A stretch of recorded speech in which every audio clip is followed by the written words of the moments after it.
Facebook.com/CBS Sports Fantasy Football. That is where you send us your questions. Also, while you're there, you can like us on Facebook because we like you. We're answering your questions because of it, starting with Steve. Jamie, you are up first. 12-team league quarterback question, Colt McCoy, or take a chance on Matt Schaub. Also, running back question, D'Angelo Williams, or pick up Montario Hardesty for Matthews by replacement. Well, I think you got to go Colt McCoy here. I like the opportunity here against Oakland. They did a good job in week 1. Since then, they've allowed, I think, multiple touchdowns to each of the last 4 quarterbacks that they faced, and obviously Matt Schaub threw for 400 yards against them. Colt McCoy's got at least 18 fantasy points in 3 of his 4 starts this season.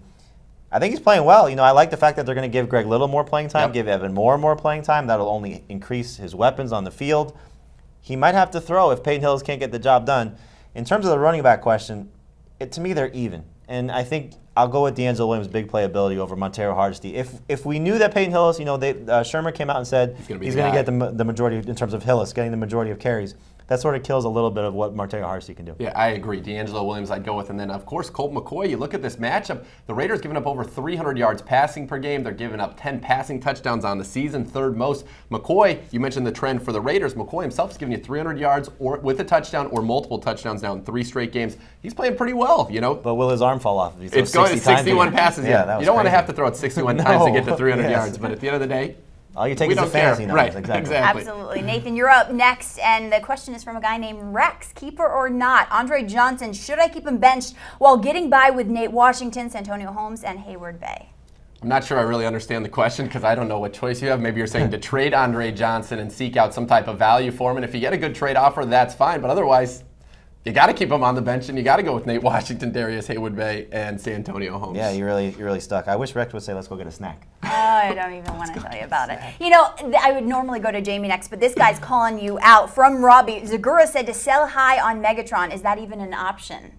Well, yeah, it is an option. I think pretty much anything's an option in life. Am I wrong? But when you look at Calvin Johnson, what I said in the face-offs this week is there are people who have been writing to me in the chat room here at CBSSports.com, calling me on my radio show, and they're saying they're getting offers like Darren McFadden and Greg Jennings, Darren McFadden and Miles Austin, just for Calvin Johnson. If you can get a stud running back and a legitimate number 1 receiver, I would sell high. Yes. I also said in that article, there isn't anybody right now 1-for-1 that I would trade Calvin Johnson for. I believe that. I think he is that dominant. When you look at the wide receiver position, being as inconsistent as it is, to have somebody who you got to feel pretty good he's going to score every week right now. Absolutely. He's got 9 touchdowns in 5 games. That's a big advantage. Who finishes as number 1 receiver, Wes Welker or Calvin Johnson? PPR, it'll be Wes Welker just from the sheer volume of his catches. But standard leagues, I think it will be Calvin Johnson. Although right now it's Wes Welker. It is Welker. That's the thing that's amazing is people are going crazy about Calvin. And I actually was looking it up when I was writing about that.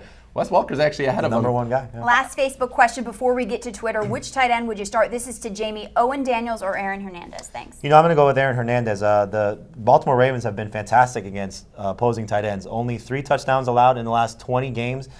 They're just doing a very good job of taking away tight ends, and I think you're going to see between him and Joel Dreesen, they're going to have to block a little bit more than they did last week because the matchup against Oakland, much better. This matchup is just tough. Ray Lewis likes to hurt tight ends. He does. Dustin Keller can send Owen Daniels a note and say, be careful for that guy over the middle of the field. Yeah, and they're giving up just 2 points per game to tight ends, are the Baltimore Ravens, fewest in the league. And when you look at last week against Oakland, Matt Schaub almost got knocked out of that game, had to miss practice on Wednesday. The Ravens are foaming at the mouth right now. There's no vertical threat. Daniels may have to do a lot of blocking just to try to keep Schaub alive. It's going to be a tough matchup. And Baltimore is one of the best teams coming off a bye. So in terms of Joe Flacco and this defense, they're going to be prepared. They are ready to go. We are ready to go to Twitter at CBS Fantasy FB. What are people saying, Jamie? Yeah, this comes to us from Kevin Welsh, 99. Wants to know Rob Gronkowski or Jason Witten for this week. I'll let you That's go an first. interesting. I'm going to go with Jason Witten because when you look at that, his role in that team, he's number 1 in tight end targets on the year. He's somebody who I think you can consider to be almost a lock for 80 or 90 yards. And if one team is going to have to throw the ball a lot in this game to maybe play a little bit of catch up, it's going to be the Dallas Cowboys. And you can throw the football on this New England Patriots team. Any concern, though, that they've done a good job in terms of defending tight ends? We know Antonio Gates struggled against them. Dustin Keller struggled against them last week. Jason Witten, to me, is on a different level. He's got that kind of... Better than Gates when healthy?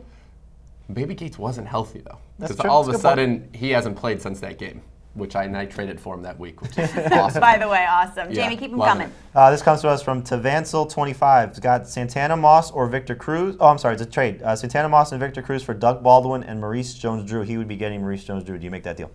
if your wide receiver situation is pretty good, you probably drafted Santana Moss as your third receiver, you picked Cruz up off the waiver wire, and you're getting a starting running back. Not maybe in the best situation, but he's still Maurice Jones-Drew. He's still getting 20 carries. He's still top 5 in rushing yards. So I like that trade if you need a running back and your receivers are okay. You're selling off junk essentially because spare parts. Right. Lost a reserve receiver. Cruz, the guy you picked up off the waiver wire. Absolutely good trade for you. Last one is from the Real Aziz, I guess. Needs to start 2 receivers of the following 4. Percy Harvin, Brandon Marshall, Darius Hayward-Bay, or Preston Parker. Wow. Yikes. I think for sure it's Darius Hayward-Bay. Yeah, he's the only one that's automatic. Which was something you never thought you'd say when the season started. I think with Joe Hayden not expected to play, that's going to open the door for Hayward-Bay to continue the way he's played right now. And then Harvin?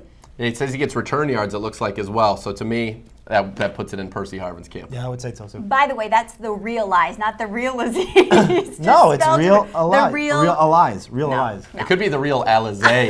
You're going to be the judge.